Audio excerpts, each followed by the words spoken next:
வணக்கம். இன்னைக்கு பார்த்தீங்கன்னா, நேத்து துணியில எப்படி நான் உயரம், அகலம் எடுக்கணும்னு சொல்லி ரேஷன் புடவையில சொன்னேன். இன்னைக்கு நான் ஒரு 3 பீஸ் வச்சிருக்கேன். இது பார்த்தீங்கன்னா, ரேஷன் தோத்தி. இது பார்த்தீங்கன்னா, லைனிங் கிளாத்து. இது பார்த்தீங்கன்னா, 2x2 கிளாத்து. ஸோ இந்த 3த்துலயும் வந்து உங்களுக்கு அகலம் வந்து நான் சொன்ன மாரி லைனிங் கிளாத்ல 32லேருந்து 33 இருக்கும். ரேஷன் தோத்தியில 44 இருக்கும். நார்மல் 2x2ல 36 இருக்கும்னு சொல்லியிருக்கேன் நான். ஸோ ஒவ்வொரு துணியிலும் எவ்வளோ அகலம் இருக்குன்றத நான் இப்போ உங்களுக்கு காட்டப் போறேன். ஸோ ஃபஸ்ட்டு ரேஷன் வேஷ்டி எடுத்துக்கலாம். இந்த துணி இப்படி பிரிங்க. இப்படி பிரிச்சிங்கன்னா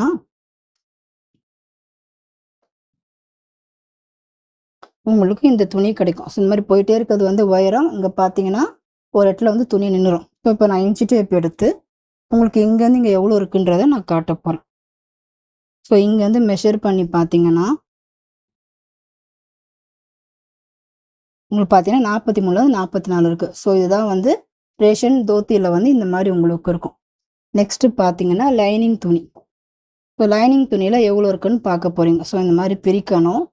இந்த மாதிரி பிரிச்சிங்கன்னா உங்களுக்கு துணி இருக்கும். இந்த கட் பண்ணியிருப்பாங்க பீஸ் பார்த்தீங்களா? ஸோ இதுதான் வந்து உங்களுக்கு அகலம் ஸ்டாண்டர்டாக இருக்கும். இங்கேருந்து இங்கே வச்சு பார்க்கணும். ஸோ இந்த பீஸ்லேருந்து பார்த்தீங்கன்னா பாருங்கள், உங்களுக்கு 32 தான் இருக்குது. ஸோ லைனிங் கிளாத்தில் உங்களுக்கு 32 தான் இருக்கும். அடுத்தது பார்த்தீங்கன்னா 2x2. இது 2x2. இதை பிரிச்சிங்கன்னா எவ்வளோ இருக்குன்னு தெரியும் உங்களுக்கு.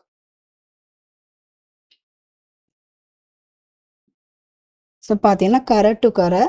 ஸோ நம்ம அதை பார்க்க மாட்டோம். நம்ம எப்பவுமே இந்த பிசிறு பக்கம் தான் நம்ம பார்ப்போம். இதை இப்படி வச்சு நீங்கள் பார்க்கணும். ஸோ பார்த்தீங்கன்னா உங்களுக்கு பாருங்கள், இதுவே வந்து 33 கிட்ட தான் இருக்குது. ஸோ ஒரு துணியில வந்து உங்களுக்கு உயரம் போயிட்டே இருக்கும். அகலம் மட்டும் ஸ்டாண்டர்டாக இவ்வளோ தான் இருக்கும். ஓகேங்களா?